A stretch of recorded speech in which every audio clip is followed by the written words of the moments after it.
Welcome, everybody, to today's episode of our Founders Podcast. We are actually live today with a very special guest.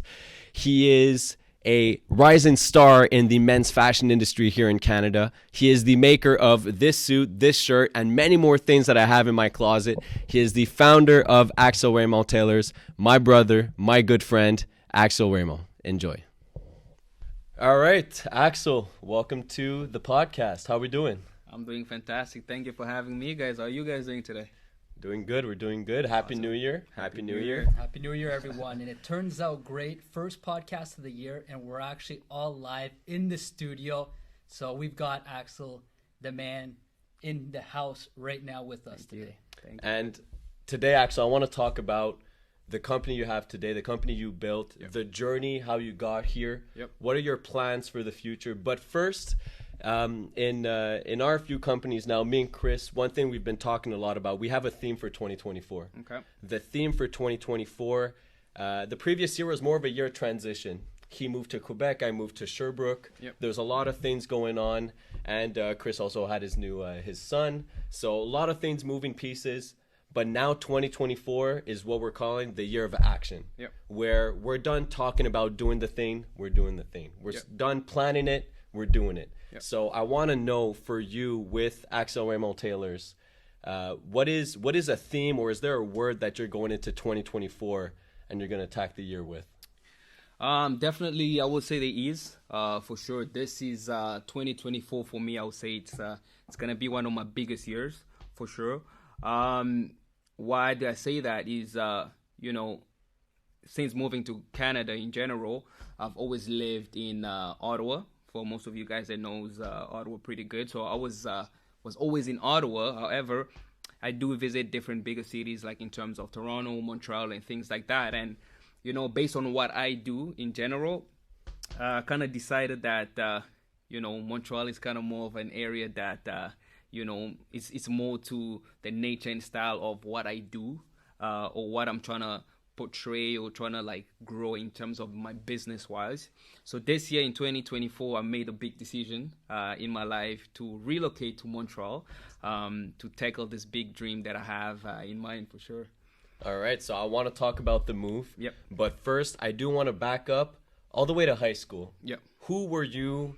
If we would have met in high school, who was Axel? Were you always into fashion? How did this journey start? And then I want you to kind of walk us through the steps of where you are today. Yeah, for sure. First of all, guys, I want to say thank you again for giving me this opportunity, just to kind of give a little bit of my background, history, and story in terms of where I'm from and things like that. So, first of all, I'm Congolese, obviously, but I was born and raised in South Africa.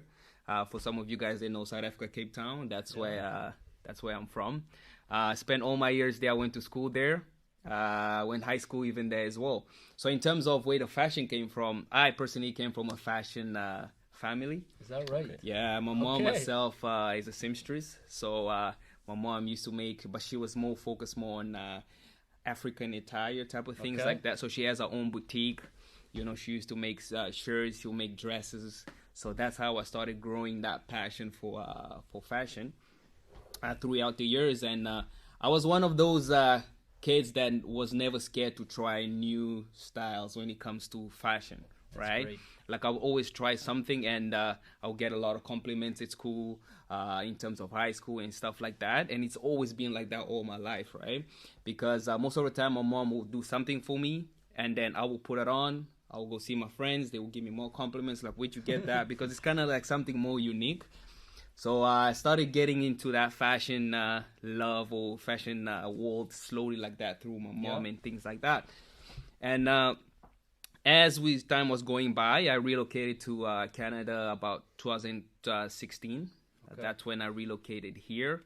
And when I came here, obviously before relocating here, I was doing fashion. I took fashion design. That's what I did in high school, in university. So I did fashion design. So when I moved here, I continued that. I went to Richard Robinson's. It's a fashion school, for some of you guys know, in Ottawa.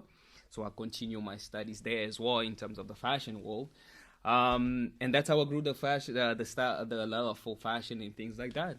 All right, and I gotta ask you because I have a few myself, but did you ever have some fashion fails? Because I'll say it, if you look at me, say third year of high school, which is I think grade 9 in Ottawa, Ontario, but I had I had like a blonde afro. Like my hair was all the way up, not even curled. It was just straight, but I would just blow it up all in the air. I had braces too. I see pictures today. I thought I was cool. I looked ridiculous. Wow. Yeah, I'm sure there's a picture out there. So I want to know for you, is there anything when you look back in high school where you're like, maybe that one wasn't the one? Oh, 100%. 100%. And again, you know, once, like I said, I was that person never to shy away to try on new things. Now that when I sit back and I look at my old photos, I'm like, what was I doing, you know? But at that specific time, you were such a cool person. But now in this time, when you look at it, you're like, what is going on? At some points, I had braids. Like I had braids in my hair too, like different colors, just same thing like you. And now when I sit down and look back at it, I'm like, wow, that's that's something I probably won't do today. But yeah, there's definitely fashion fails that I had through my time. And how old were you when you moved from South Africa to Canada? Around 19, I would say 20-ish, if I'm not mistaken. Okay, 20. Did you come alone? No, I actually relocated here with my family. Okay, my full that's family, wonderful. I relocated here. I came with my mom, my brothers, and then my sister too as well. Like my whole family relocated here.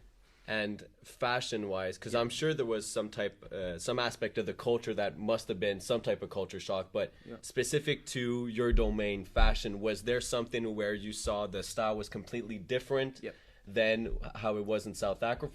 What was the difference when you moved here? First of all, the difference is that the standard of living, obviously. For some of you guys that know South Africa, when you compare it to Canada in general, there isn't much difference. I would say the difference will be maybe here it snows, it doesn't snow in South Africa. The way the government's being run and things like that. Just a few changes, but in general, like majority of the stuff you guys have here, we have it back in South Africa too as well. And for some of you guys who follow stats and things like that, like Cape Town is in the top most 5 beautiful cities in the world, right? So it attracts tourists, it attracts people going there because it's such beautiful cities. But just like any other city, it has its ups and downs, right? There's great areas and there's bad areas as well. So in terms of change, I feel like more adapting to the culture for sure. But when it comes also to the fashion style, I realized that back in South Africa and here, where specifically in Ottawa, there wasn't as fashion forward as back in South Africa. Okay. Like them, they are more, they're not afraid to try on new things. Right. They're very fashionable because they all want to imitate either the European style or the American style, right? So they were never shy away from trying on new things. So in terms of fashion-wise, there was a slight step back, maybe because I was just in Ottawa in general. But when I'm, visit Montreal or Toronto, I definitely see a change, right? Because more of that European touch. Exactly. Because I feel more fashion-wise, I feel more at home in the Montreal area and Toronto type of area because of the fashion. Yeah. So speaking of Montreal, you just recently 2 big things that happened. Yeah. You quit your 9 to 5, which 100%. Congratulations. Thank you. Congratulations. And you relocated to Montreal. Yeah. So this is one thing that me and you were talking about for a little while that you were thinking about doing, and now the goal became reality. You did it. You're in Montreal now. I think has it even been a month? Not yet. Not even a month. So tell me about the decision to go to Montreal, and then I want to touch a bit more about the whole process of leaving the 9 to 5, because there's definitely a lot of people listening here right now who are on the edge, who are sometimes we say that they're just missing a little bit more in comfort in their current job to actually get that extra nudge to decide, you know what, all right, now I'm leaving. So what was the decision of going to Montreal and going all into this business? Well, one thing I read a lot of, I don't say I read a lot of books, but I'll say I watch a lot of videos and things like that in terms of success and stuff like that. And one thing that I came across is you don't grow in your comfort zone, right? So I've realized that all these years I've been just comfort in my comfort zone back in Ottawa. But in 2024, I really wanted to take my business to a different level. Yes, there was a big and a huge improvement in 2023. However, I was like, 2024 is my year to take it to the next level.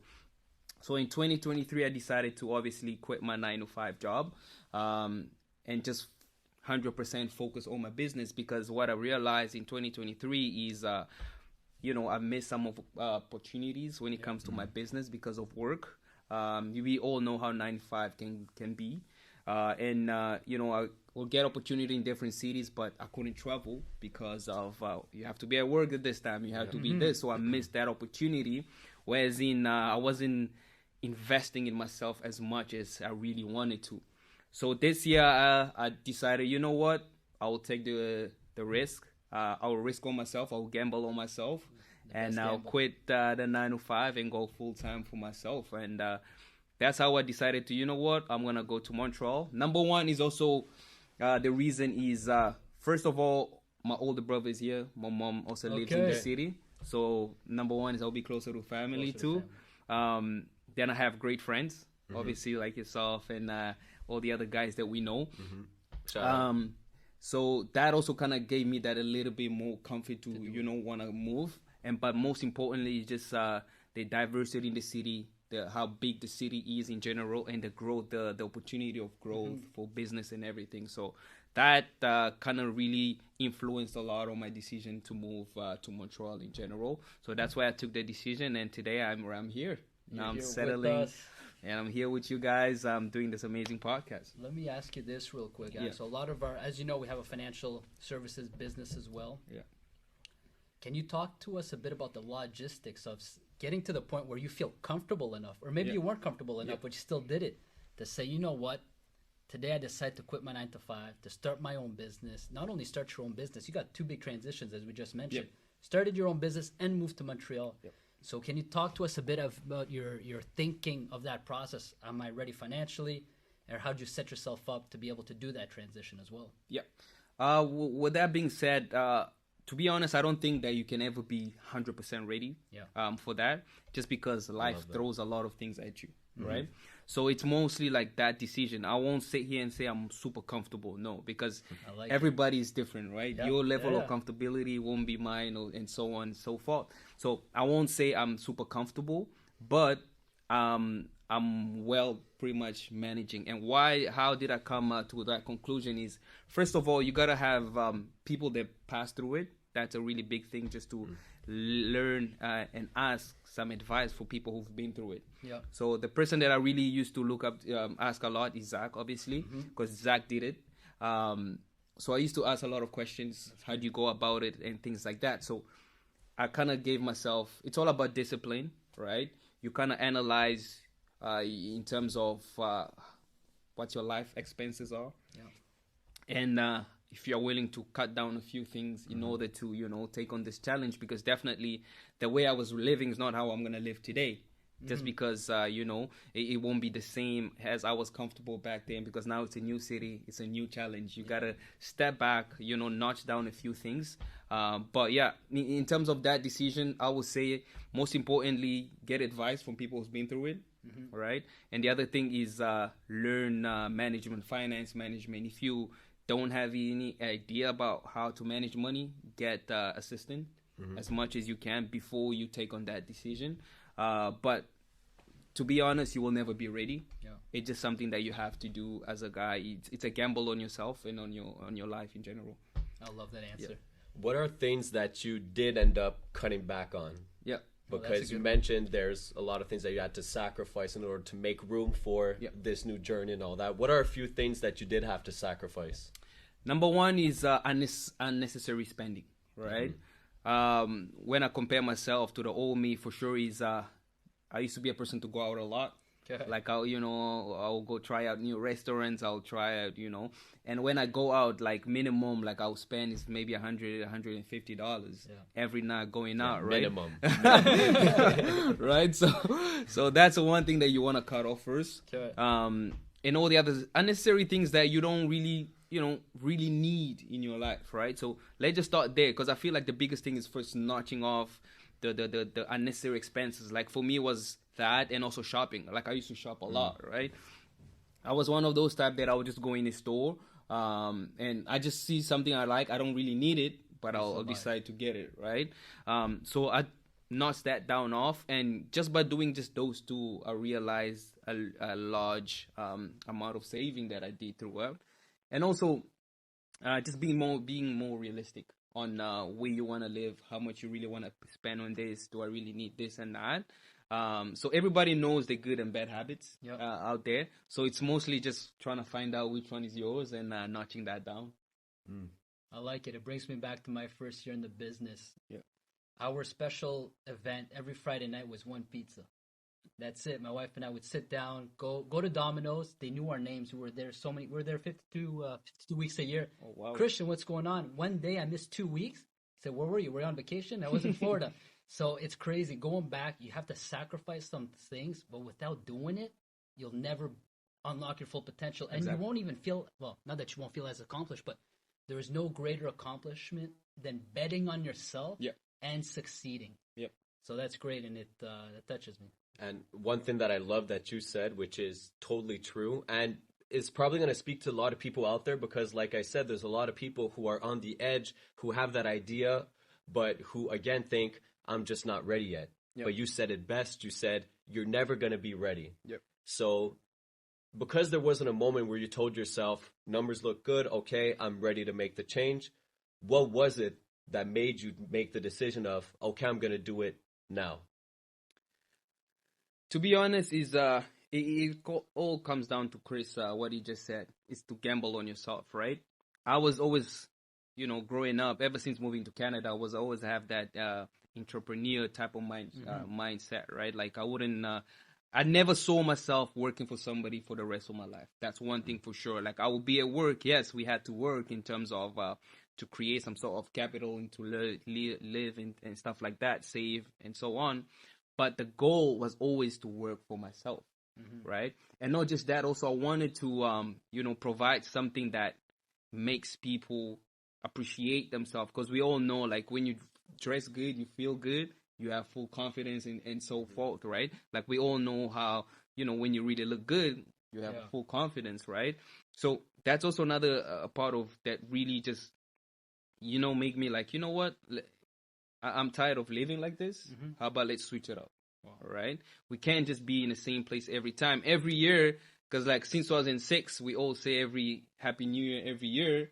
New beginnings, but yet we're still in the same place. Yeah. So like for this year, I was like, you know what? Happy New Year. Well, let's change a few things then. Do you know what I mean? It's out of my comfort zone. Number one is it's a new total playground for me. Yeah. I'll create new networks.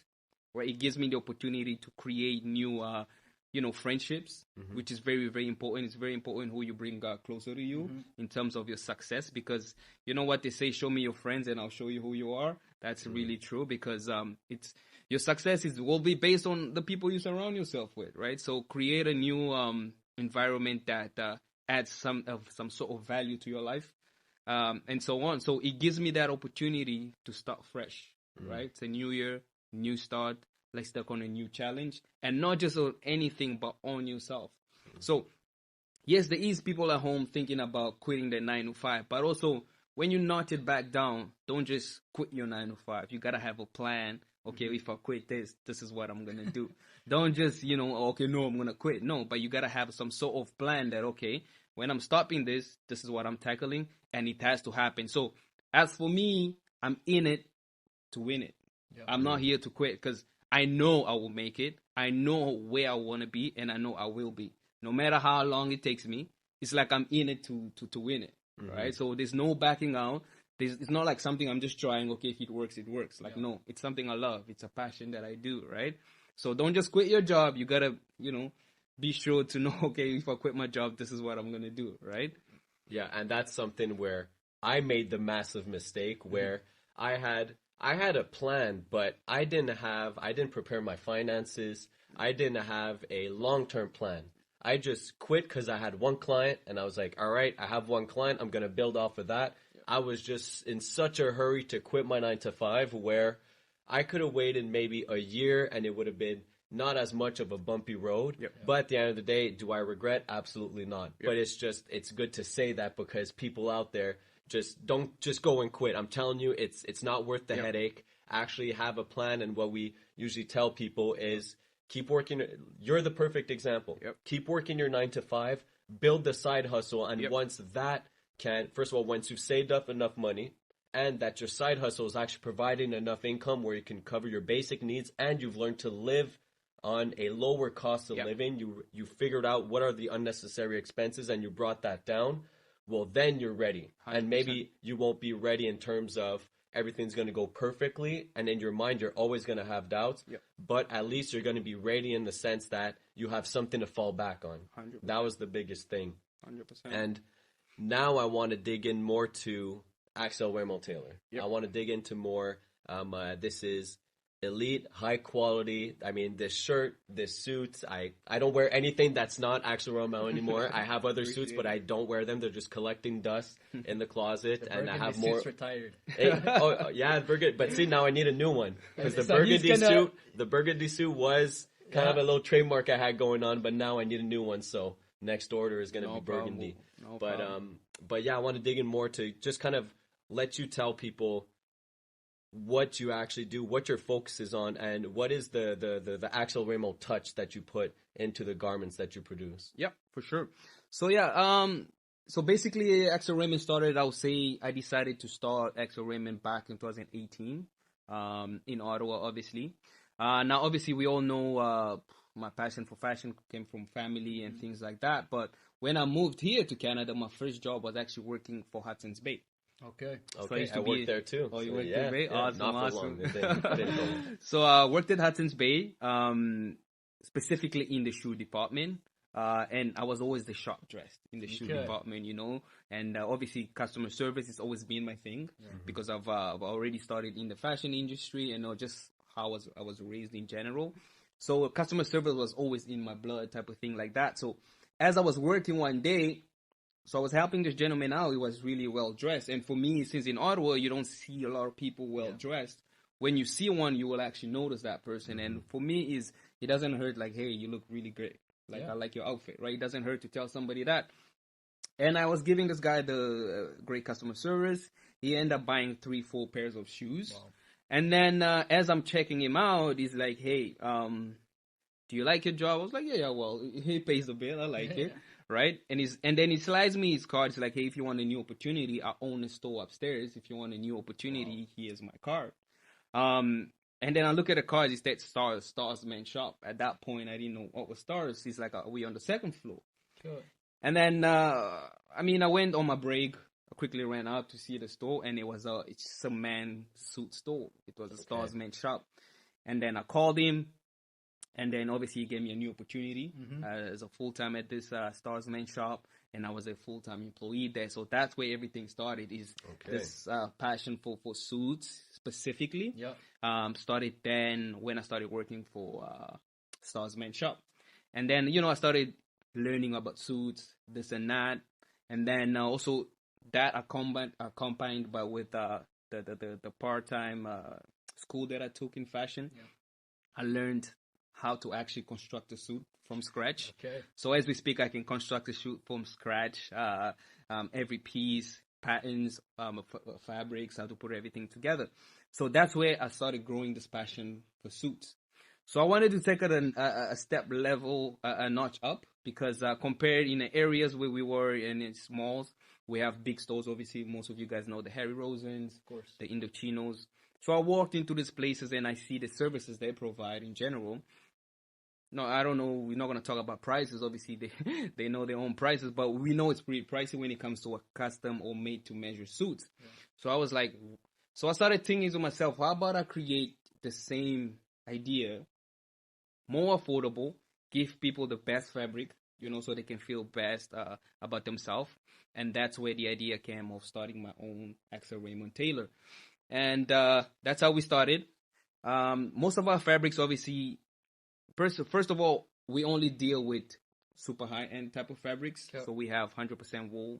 We have the new stretchable material like what Zach is wearing today. Give you that flexibility. You can literally do anything within the suit, which is amazing. And then so forth, we have Super 100, Super 120. We have all these varieties of high-end fabrics. We even goes as further as having like the super high end, like the Bravo, the Laura Pianas. For some of you guys know the brands. These are the like super high, old money type of fabrics we're talking about, right? So that's what we deal with. So we put an extra touch. We do full custom. What we provide is, my service is we go everywhere. Well, not necessarily everywhere, but whatever way we can, we will meet our clients. Nice. Okay, we give our clients that opportunity to, they can sit at the comfort of the home. We will come to them, where we provide our services. We'll bring our fabrics. We will, provide everything discuss everything that we provide, and we do the garments right away. Now, our turnaround period is pretty fast, 2 weeks, compared to other places where it's like 3, 4. That's impressive. So 2 weeks, we're trying to notch it down so people can have this stuff sooner. We take care of all the alterations, if possible, and stuff like that.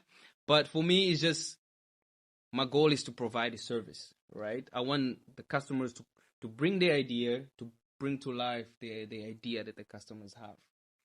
And what I like is that when you talk about it being customizable, you're not only talking about color, fabric, or lining. You're talking about to the type of collar here that you'll have. And like my black suit is completely different from my gray suit, the material and everything. And like quick client testimonial here, but when I first got my suit, Axel came and he just brought his book of all the different fabrics, and shows everything to me. And after that, sends me a bunch of different pictures of different styles. Then I picked the different styles, and then he came to my place. He measured me everything, and once he had the suit, brought it to mine again, measured everything, put the little pins to do the adjustment so that it's perfectly tailored. And for another suit, there was an issue where the pant size. I might have lost a little weight. But I've got to get credit to Axel, because he was in Ottawa at the time, and I was still in Montreal. He drove down from Ottawa to Montreal, picked up the pants, and then within a week, the pants were back, perfectly fit. Wow. So that's one thing that's why I love to encourage small businesses, and my goal, and I've said it to you a ton, my goal is to live off a group economy. Yeah. Where my investments can be managed by my man Chris here. Yeah. My suits could be tailored by Axel. If I know, my goal is that anything that I buy goes to an entrepreneur that I know personally, that I do business with or whatever, so that it stays in the circle, that the money circulates within that group, within that network. And why give money to one of those big shops that you see all the time or whatever, when you have people doing it yourself? And one thing that I don't think happens to you, because you have pretty high-end stuff, but that just kind of a note on overall entrepreneurs, that one thing that kind of is disappointing that we see when someone starts their new business is that you'll often see them, and I've seen especially in barbershops, tattoo artists, whatever, where the people around that person, as soon as they hear that they open a tattoo shop, well, then they're going to ask them, hey, bro, can you hook me up with a discount? I'm trying to... That, it kills me, because you're going to pay full price to someone you don't know, this big corporation, instead of paying full price for one of your boys or a friend or whatever. Right. So that's one thing that kills me, that people try to get discounts with people they know, instead of just not giving money to the big guy and actually supporting their friends by paying full price and referring them. That's one thing I'm very proud of, is any service. If I know a plumber and I get along and he gives out good service, I'm going to refer them. I want to be the guy who knows a guy. Yeah. And now what's great is, in our business, a lot of people wear suits. We work with business owners, high-end people. So everybody needs a suit. Yep. And now we always have Axel, who makes us look good, because now the person is very happy about the service they got for the suit. So a small thing there, but we are in the time of the New Year's resolutions and all that. And I don't want to do resolutions, but one question that I've asked our team at FG and founders is, I want to know one thing that you've done well in 2023, and one thing that you think you should do better in 2024. First of all, obviously we're touching a little bit more on the business, or even personal. I would say self-development, right? Discipline is a very big thing, obviously, that I started working on in 2023. And as we're moving into 2024, it's something that I want to continue tackling, because discipline is one of the big things that really determines who you are as a person and how you move forward in life in general.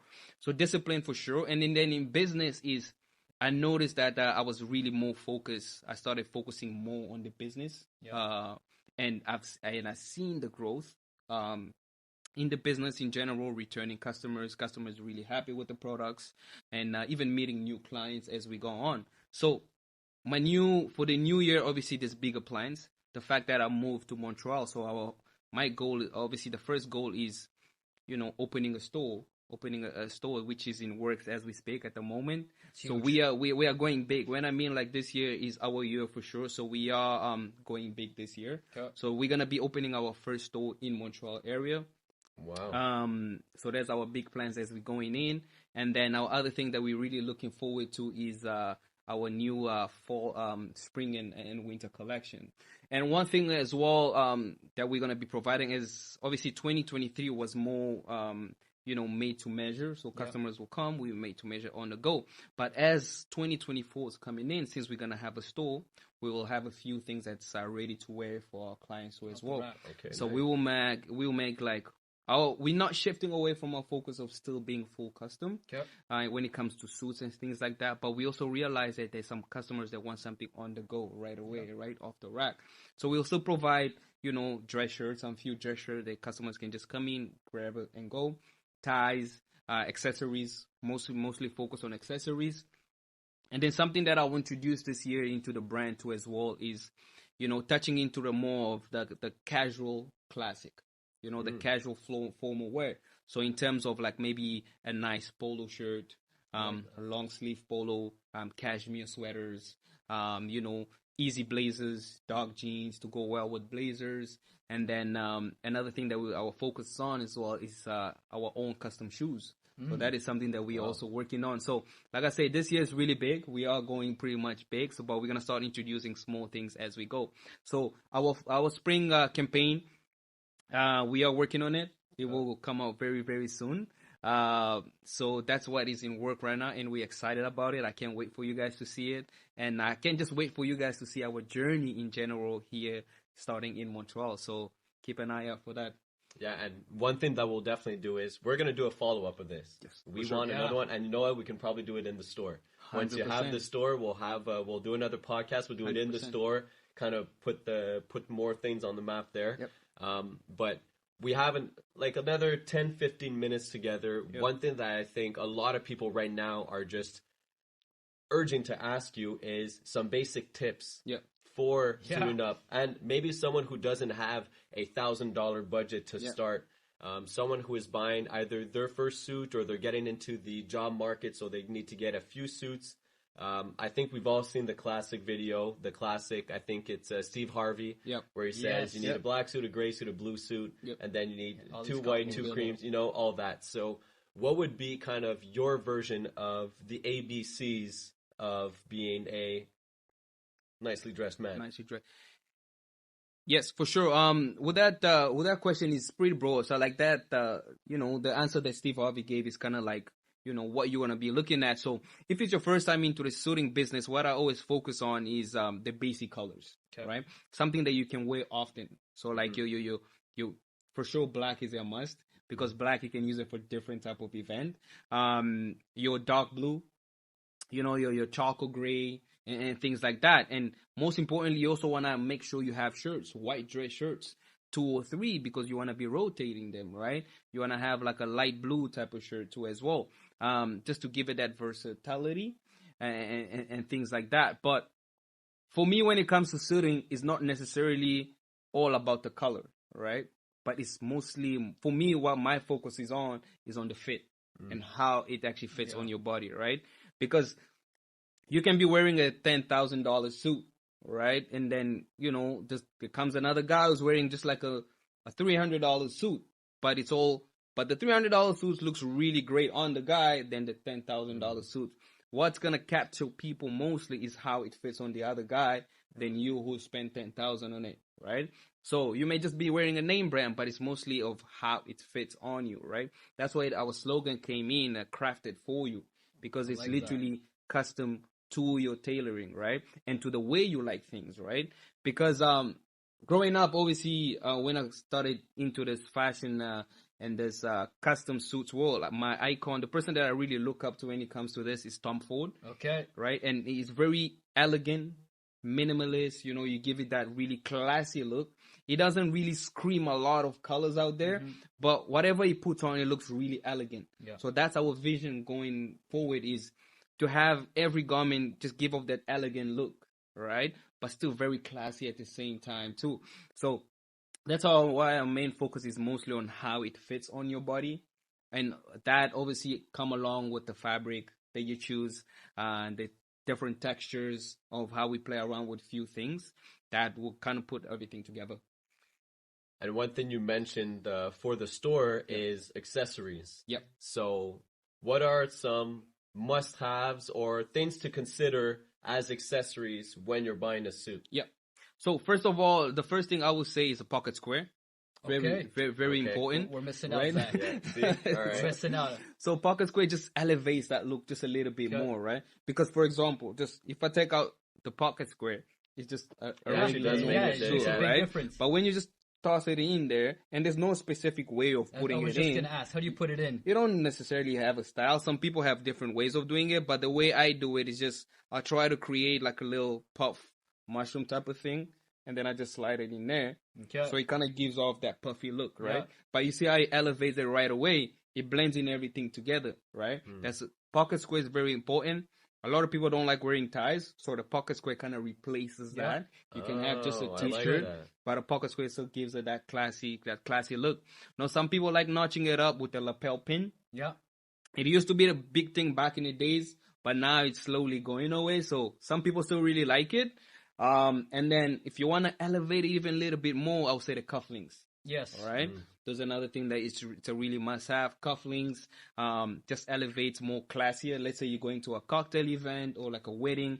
It's really important to have your cufflinks on and things like that, right? So those are the few accessories that I say it's a must-have because you never know when you're going to use them. But pocket square I always recommend people to always have it all the time. One thing you mentioned, it's about the fit. I remember going into Moores or these stores. Yeah. They're more tailored to that executive fit. Yep. They're in their mind, it's the out of shape businessman, middle age, fits loose, comfortable in it. But what I love, I mean, I've seen the suits Zach are doing. What you're wearing, it's tailored to the person, like you said, crafted for the person. Yeah. And like as you said, what I love too, what you said, especially when it comes to finances, you can have something that costs less, but will look so much better because it is made for you. Yeah. And another point you touched on, it's the confidence. Yeah. If you walk into a room knowing you feel good, you look good, it's not even comparable. It's not comparable at all, right? And that's what every man want to look to feel, right? Not just every man, but even every woman out there, because we know there's a lot of business women, right? So eventually down the line, we will start touching a little bit into more of women suiting it as well. But our focus right now is on the gentleman, right? But it just gives you that confidence, right? Just like you say, you're walking into it, you have that big meeting that you're really looking forward to. You are dressed up really good. You feel good about yourself. And I guarantee you're going to go in that meeting and you're going to ace it because your confidence is already up, right? But when you are not full confidence in what you're wearing in the first place, you won't be as confident in the meeting room too as well, right? That's why people really intend to miss most of the times. And honestly, people notice it. Yeah. Like not just the confidence, but people notice it when you have a nice suit. And actually a comment that I never thought that other people would notice. Me, a big thing when I asked you is I said, I need to be comfortable. It needs to be stretchy. And this suit, I could be working. I could be at a wedding on the dance floor. I'm having a great time. And the pants that come with it, now I have the black here, but the pants that come with it are actually more comfortable than most sweatpants that I have. So it's stretchy and all that. Usually I'd have to do like a straight leg deadlift if I had to pick anything up with my old pants because I'm scared they'd rip or whatever. Same thing sitting in the car. These suits are super stretchy and all that. So that's something that I've had even people notice and say, like, what is your suit? Because, and this is a real comment.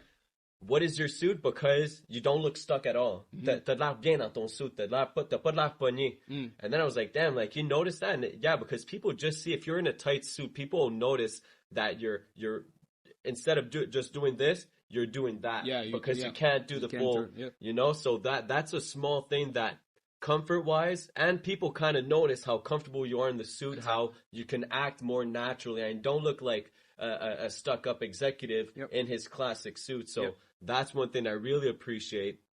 What would be another thing that the material? Why so much emphasis on the materials other than, let's say, the stretchy aspect for some? What are other things that you could go get quality-wise and to add value to someone's outfit through just the fabric, the choice of fabric? I mean, it also comes down just to the feel, and also the design, right? The design also plays another big role for some, because I know there's a lot of people who don't know the different types of designs when it comes to suits, right? Like, people only know the regular notch style, but there's a lot of people who don't know about the peak lapel type of things. They don't know about the double bracelet. So kind of introducing that to every client as you go, it kind of adds a little bit more personalization and value to the garment that they're actually getting. Now, yes, with that being said, Zach, it is very important fabric-wise. Why I say that, because there's different type of fabrics out there, right? There's fabrics that you wear in the winter time. There's fabrics that you wear spring. There's fabrics that you wear like summertime. You know, the linens, you want it to be breathable. You don't want to be sweating in it, you know, and there's that one suit that you know, when you have to close that $1 million business, there's that suit that you put on, right? Weddings, there's different styles. So people need to know all the different type of styles that goes with these occasions, right? So that's why I always ask my client, like, what are you in the market for? What is that you're looking at, right? Do you want comfort? How the level of comfortability? Because this fabric is not just in suits, but we also have it in shirts, right? So we have it like, this is for like, exactly. This is, we have, it's you know, it's for the businessman on the go. Let's say you want a nice shirt, you always travel a lot. That'll be perfect for you, because you're on the plane, you know, you're comfortable, you're not stuck up, just like what Zach said. You're on the plane, it feels just like a jogging that you have on, but you're still looking formal as you do that. So yes, fabric does play a big part, but also now the other thing is it's how it fits you and the style of what you actually choose. And you remind me of one thing, saying the different season and all that. You do jackets as well. Yes, because you came in the other day, right before, during the holidays, you came in with a jacket. And I told you, I need one of those. You said, I made this. So that's one thing that I think is really important, because I have a regular puffy jacket, but when I go into a meeting, man, would I prefer to have whatever you were wearing that day, because it seems more professional and it kind of complements the suit as well. Or you could even just wear the jacket with the shirt underneath. Exactly. And exactly. So it all depends on, like, right now, obviously I will have an overcoat.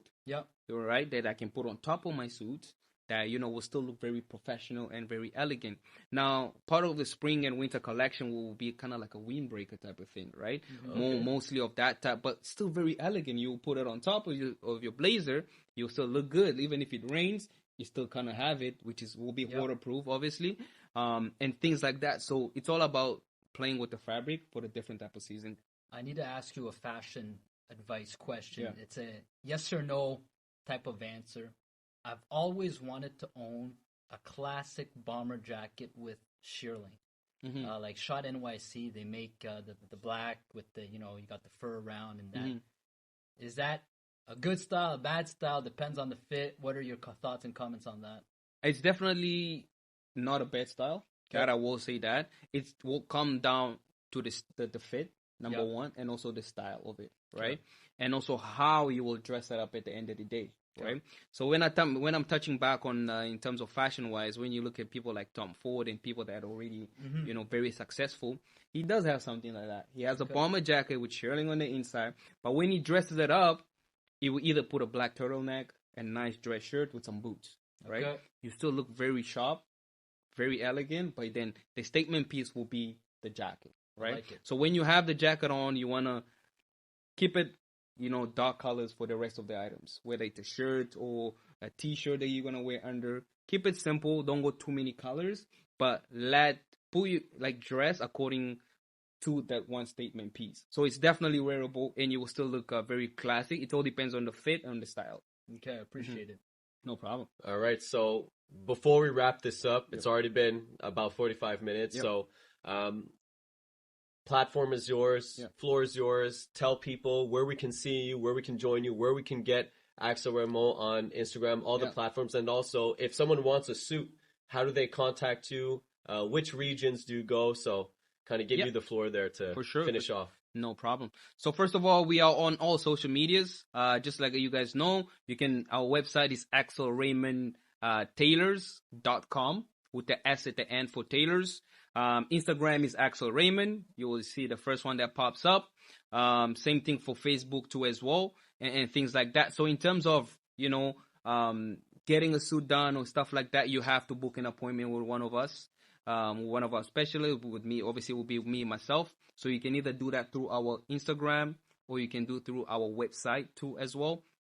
There's a section where it says book an appointment. You can go ahead and do there, and we will give you a call right away once you book that appointment, and we will call you and figure out how we can move further in terms of what you're looking at and stuff like that. And then the most important is we will be, next time when we meet, we'll probably have a location where we'll give you guys a specific location where you can meet us in person, where you can just walk in, and we'll be able to assist you from there to create your next custom piece. All right. Well, Axel, thank you, sir. No, thank you Appreciate so much. You coming down. Pleasure, it was a real pleasure. And so, last thing before I go, I just want to say thank you. Thank you to, for you guys for giving me this opportunity to kind of dive a little back into my background and what we do as a business.